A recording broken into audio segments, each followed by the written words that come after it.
दोस्तों नमस्कार, जय श्री कृष्णा, जय श्री राधे। दोस्तों आज हम बात करेंगे वृषभ राशि और मिथुन राशि की जोड़ी कैसी रहती है। वृषभ राशि और मिथुन राशि वाले अगर प्यार कर लेते हैं, आपस में शादी कर लेते हैं, तो उनकी लव लाइफ, उनकी मैरिड लाइफ कैसी होती है। अगर ये लव मैरिज करते हैं तो क्या होता है, विस्तार से जानते हैं आज, क्योंकि मैं नक्षत्रों के अनुसार भी बताऊंगा कि आखिर आपकी जोड़ी कैसी होती है और क्या आपको शादी करनी चाहिए या नहीं। सबसे पहले दोस्तों आपको बता दें, मेरी एक एक बात आप सत्य पाएंगे। बस शर्त यह है कि आपको यह जानकारी चंद्र राशि के अनुसार देखनी है। अगर आपको चंद्र राशि पता नहीं है तब नाम राशि से देखेंगे तो भी 50 से 60% एक एक बात आप सत्य पाएंगे। तो आइए जानते हैं कि आखिर क्या है आपकी जोड़ी की हकीकत, सच्चाई। देखिए, वृषभ राशि के स्वामी शुक्रदेव हैं। वृषभ राशि में कृतिका नक्षत्र के 3 चरण, रोहिणी नक्षत्र पूरे 4 चरण और मृगशिरा नक्षत्र जो कि मंगल का नक्षत्र है, इसके 2 चरण प्राप्त होते हैं।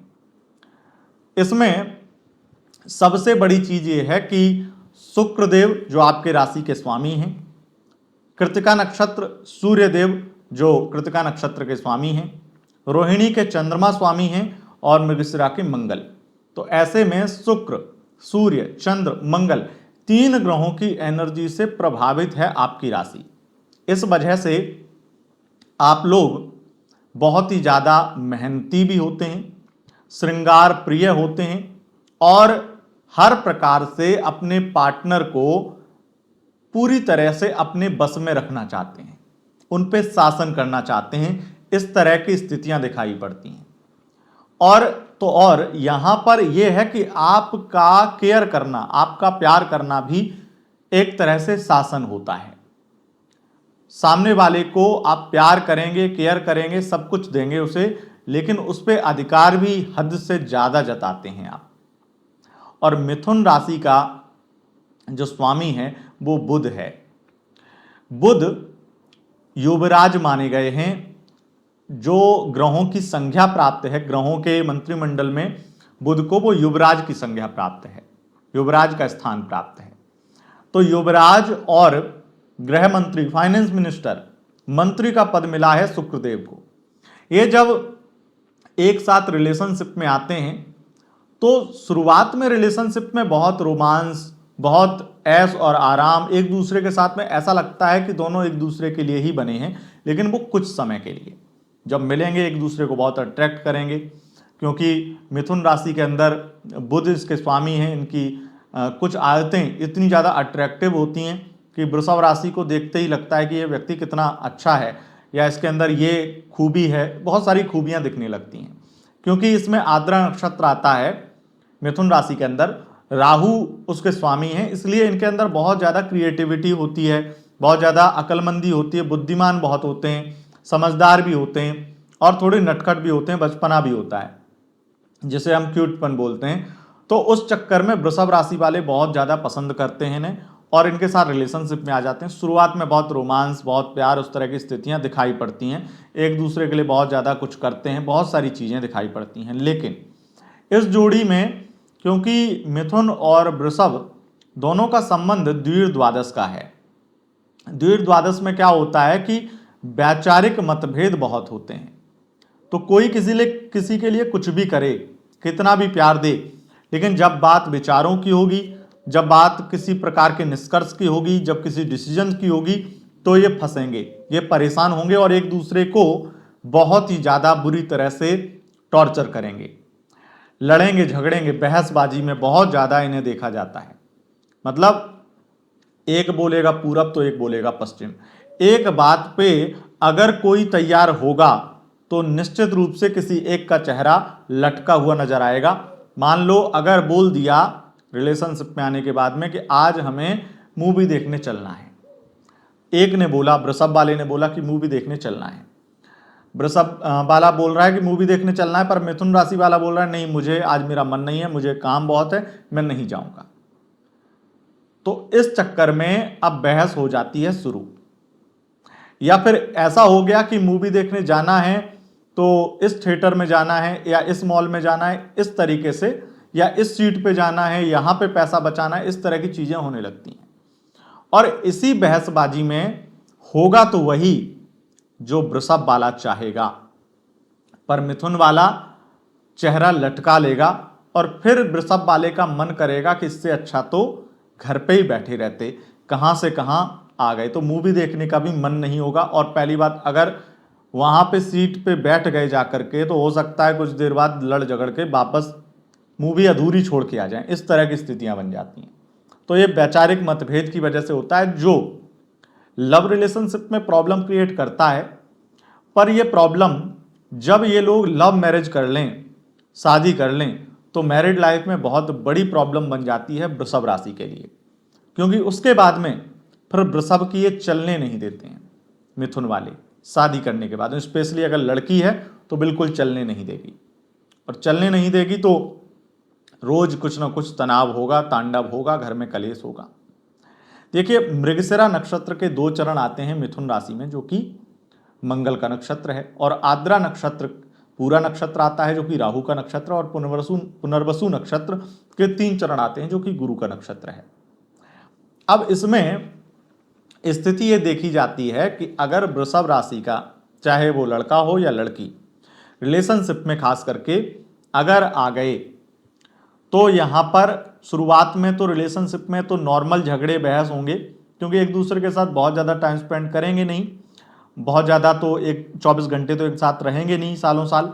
तो इसमें ज़्यादातर प्रॉब्लम कम होती हैं और एक दूसरे को उतना अच्छी तरीके से नहीं समझ पाते हैं। और कई बार ऐसा होता है कि अगर समय ज़्यादा भी मिल जाए, एक दूसरे के साथ ज़्यादा मुलाकात हो जाए, तो कुछ आदतें, कुछ हरकतें पसंद नहीं आती हैं वृषभ राशि वालों को मिथुन राशि की। लेकिन उसके बाद में भी वो एडजस्ट करता है, क्योंकि उसे काफ़ी इनके अंदर ऐसी चीज़ें दिखती हैं जिस वजह से उन्हें लगता है कि व्यक्ति सही है इत्यादि, और इस वजह से ये शादी कर लेते हैं। लेकिन प्रॉब्लम यहाँ पर शादी के बाद ही शुरू होती है। रिलेशनशिप में अक्सर लोग चीज़ें झेल लेते हैं, एडजस्ट कर लेते हैं, पर शादी के बाद में एडजस्ट बिल्कुल नहीं हो पाता है। क्यों? अगर मिथुन राशि का व्यक्ति आद्रा नक्षत्र में जन्म लिया है, तो ये विशेष रूप से प्रॉब्लम होती है कि वो व्यक्ति जो शादी से पहले ये दिखा रहा था कि मैं कितना लॉयल हूँ, मैं कितना तुम्हारे लिए हूँ और तुम्हारे लिए हर तरीके से उपलब्ध हूँ और तुमसे बहुत प्यार करता हूँ, वही व्यक्ति जो आद्रा नक्षत्र, मिथुन राशि आद्रा नक्षत्र वाले, कहीं किसी तरीके से किसी और व्यक्ति से चैटिंग करते हुए, फ्लर्ट करते हुए, या फिर अपने पार्टनर को चीटिंग करते हुए पकड़े जाते हैं, और फिर यहाँ से गृह युद्ध शुरू हो जाता है। तो वहाँ से तलाक की धमकियाँ, लड़ाई झगड़े की स्थिति शुरू हो जाती है। लेकिन अगर मृगशिरा नक्षत्र के तृतीय और चतुर्थ चरण, यानी मिथुन राशि में जो तृतीय और चतुर्थ चरण आते हैं, उसमें अगर जन्म होता है मिथुन राशि का, या पुनर्वसु नक्षत्र में तीनों चरण में अगर जन्म होता है, तो मिथुन राशि वाले चीटिंग नहीं करते आमतौर पर, लेकिन इनके साथ में वैचारिक मतभेद थोड़े ना थोड़े बने रहते हैं। स्पेशली अगर लड़का है तो ज़्यादा ही वो हावी होने की भी कोशिश करता है मैरिड लाइफ में, ये भी देखा गया है अगर इन नक्षत्रों में जन्म हुआ है। लेकिन इसमें प्रॉब्लम सबसे ज़्यादा होती है कि बहसबाजी बहुत होती है, धमकियाँ बहुत दी जाती हैं, और अगर फैमिली इनकी ऐसी हुई जो इनको और भड़काए, समझाए ना बल्कि भड़काए, तो फिर तो ये तलाक ही हो जाता है। इसमें बिल्कुल भी किंतु परंतु नहीं है। ज्योतिष के हमारे सिद्ध सूत्र ये कहते हैं कि अगर यहाँ पर कृत्तिका नक्षत्र में जन्म हुआ है या फिर मृगशिरा नक्षत्र में जन्म हुआ है वृषभ राशि का, तो संभावना ये है कि जो व्यक्ति, खास करके अगर पुरुष होगा, तो वो तलाक लेना ही पसंद करेगा और तलाक हो ही जाएगा। इस तरह की स्थितियां हैं। अब दोस्तों, आपको कुछ और बातें मैं आपको बता देता हूं मैरिड लाइफ में जो होती हैं, क्योंकि कुंडली बहुत स्ट्रांग होगी या कुंडली में बृहस्पति मजबूत होंगे, बृहस्पति की शुभ दृष्टि सप्तम भाव पर होगी और तलाक का योग नहीं बन रहा होगा, तो तलाक तो नहीं होगा, लेकिन फिर जो होगा वो विचारणीय है शादी करने से पहले। क्या है? देखिए, वृषभ राशि वाले थोड़ा साफ सफाई पे ध्यान देते हैं, और वो जो कहते हैं उसको तुरंत कर दिया जाए, वो उन्हें पसंद होता है। और मिथुन राशि वाले इससे विपरीत हैं, वो मनमौजी हैं। वो तब करेंगे जब उनका मन होगा, और कई बार तो करेंगे ही नहीं, या भूल जाएंगे या छोड़ देंगे। अब मान लो वृषभ राशि की लड़की ने ये बोल दिया, वृषभ राशि की अगर लड़की है और लड़का जो हस्बैंड है वो मिथुन राशि का है, वृषभ राशि की लड़की ने ये बोल दिया कि ये चादर जो है वो बिछा दो, या ये काम कर दो, या कुछ भी उन्होंने बोल दिया कि ये काम कर दो, और आपने मिथुन राशि वालों ने वो काम नहीं किया। नॉर्मली नहीं करते हैं या इग्नोर कर देते हैं, या कई बार ईगो बस नहीं करते हैं, कई बार ऐसा होता है कि सच में भूल जाते हैं। अब इन आदतों के चक्कर में, या थोड़ा ये कहते रहे कि चलो कर देंगे, करेंगे करेंगे, 2 घंटे रुको, करेंगे, इस तरह से करते रहेंगे, और इतने से ये जो चीज़ें होंगी, इतनी सी चीज़ में वृषभ राशि का पारा गर्म हो जाएगा, ईगो बहुत ज़्यादा बढ़ जाएगा, और फिर वो या तो टॉर्चर करेगा, या सुनाएगा, या बहस करेगा, या कलेश करेगा, और अगर लड़की होगी तो स्पेशली। और अगर यहाँ पर शादी के बाद में अगर इस मैरिड लाइफ को ठीक चलाना है तो मिथुन राशि वालों को इन चीज़ों में तो बिल्कुल भी लापरवाही नहीं करनी है, वृषभ राशि की हर बात माननी है, ये ध्यान रखना है। तो दोस्तों, वैसे नॉर्मली जो मैं समझ पा रहा हूँ और आपको समझा पा रहा हूँ, इन दोनों की जोड़ी में तालमेल बहुत अच्छा नहीं बैठता है। तब शादी करनी चाहिए अगर आप मिथुन राशि के हैं, जब आप एडजस्ट कर सकते हैं, उनका गुस्सा बर्दाश्त कर सकते हैं। और अगर आप वृषभ राशि के हैं और आप भी अगर उनकी हरकतों को एडजस्ट कर सकते हैं, तब शादी कर लेनी चाहिए। लेकिन तब करनी चाहिए जब कुंडली अच्छे से मैच हो, और कुंडली मैचिंग जो है वो गुण मिलान नहीं होता है।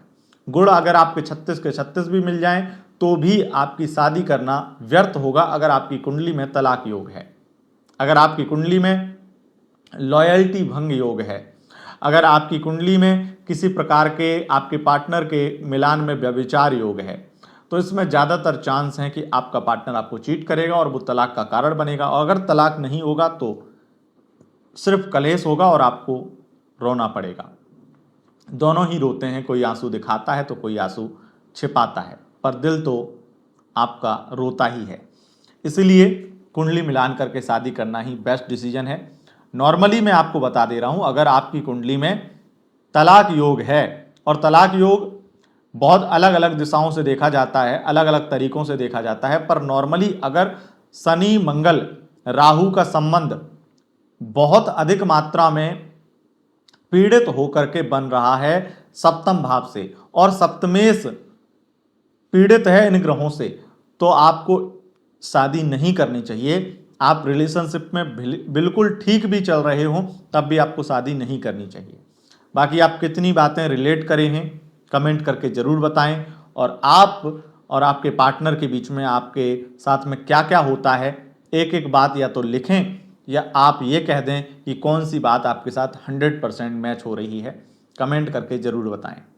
दोस्तों, वीडियो पसंद आई है, इस वीडियो को लाइक शेयर कमेंट जरूर करें, और चैनल पर पहली बार आए हैं चैनल को सब्सक्राइब करके बेल आइकन प्रेस कर लें। बहुत बहुत धन्यवाद, नमस्कार।